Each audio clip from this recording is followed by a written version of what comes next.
So many of us parents just want our children to trust us, right? We want them to talk openly, to share their fears, their silly mistakes, and their absolute biggest dreams. Welcome to this explainer on Next Gen Parenting. If you're looking for practical, really grounded insights into child psychology, you are in exactly the right place. We all share this deep desire to build a bond with our kids that lasts a lifetime. But how do we actually get there? This brings us to a huge question, one that totally divides parents everywhere. Should you be your child's friend? Some people say yes, absolutely 100%. Others say absolutely not, no way. Well, the truth is actually somewhere right in the middle. Today we're going to discuss how you can become your child's greatest ally and confidant without losing the authority and the guidance that they so desperately need. Okay, let's dive right into this. There's a massive parenting myth out there. The idea that you have to choose between being respected like a strict police officer or being loved like a best buddy. But here's the thing. Great parents don't choose one. They build both.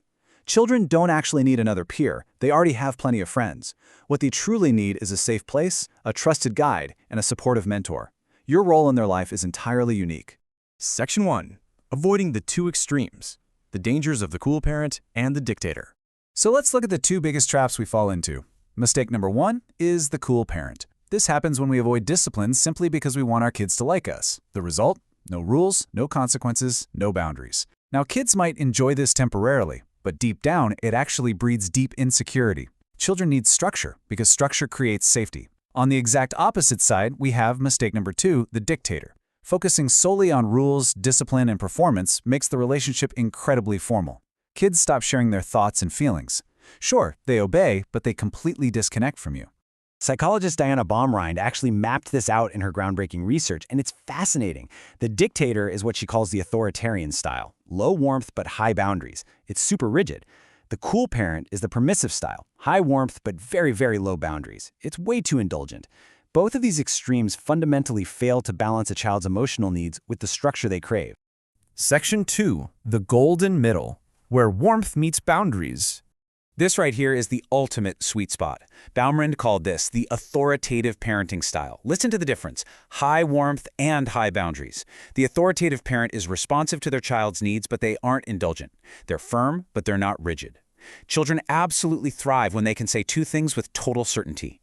My parents deeply understand me, and my parents expect me to be responsible. This balance is literally the bedrock of trust and respect. Section 3.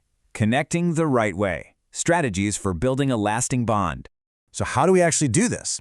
Strategy number 1 is active listening. This basically means fully engaging and demonstrating a genuine interest in understanding the emotions behind what your child is saying, totally without judgment. When your kid comes to you, you have to resist the urge to immediately solve their problem or go into lecture mode. Sometimes, honestly, they just want a safe place to be heard.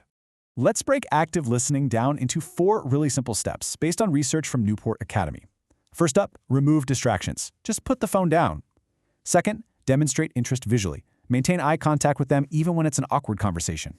Third, do not interrupt. Let them process their own thoughts.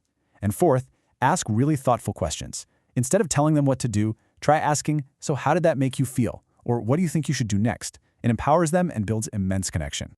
Here's another really brilliant communication tactic: ditching you language, like saying, "You always make me upset." I mean, think about it. That immediately triggers defensiveness, especially if you're talking to a teenager.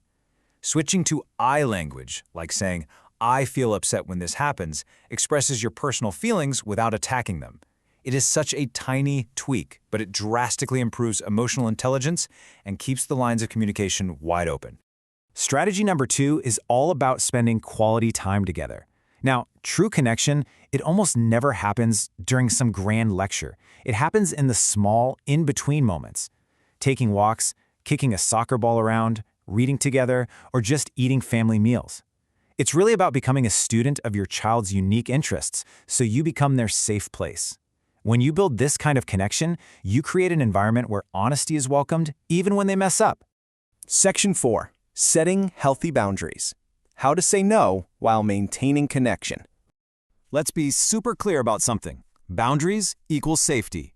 When a parent tries too hard to be a peer, they blur the natural hierarchy.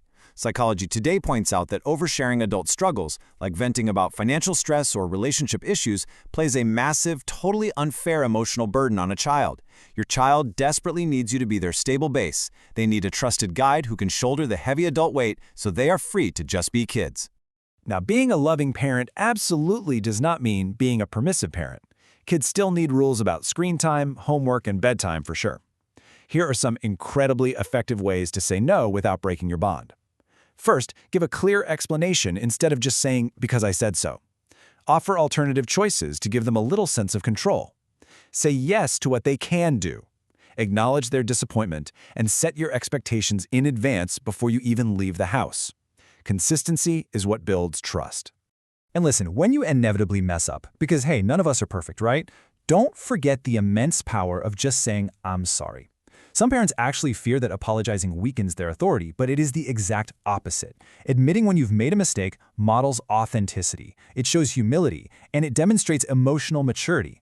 Honestly, it builds a massive amount of mutual respect. Section 5. Becoming a trusted leader. The secret to long-term influence. Here is the thing about authority. If you rely entirely on fear, well, actually, it really only works when you are physically standing right there in the room. But authority based on trust, that works even when you're not there. That's the dream, right? We want to build a relationship so strong that as they grow up, they actively seek out your advice and they carry your lessons with them out into the real world. I want to anchor this entire explainer on an incredibly powerful quote from Psychology Today. Be the parent they need now so you can be the friend they choose later. Your goal isn't to control your child forever. Your goal is to combine love with limits and warmth with wisdom, so that when they are independent adults, they still choose to call you. Delaying a peer-like friendship right now is actually the ultimate act of parental love. So, I want to leave you with this provocative thought today. Think about your own dynamic at home right now.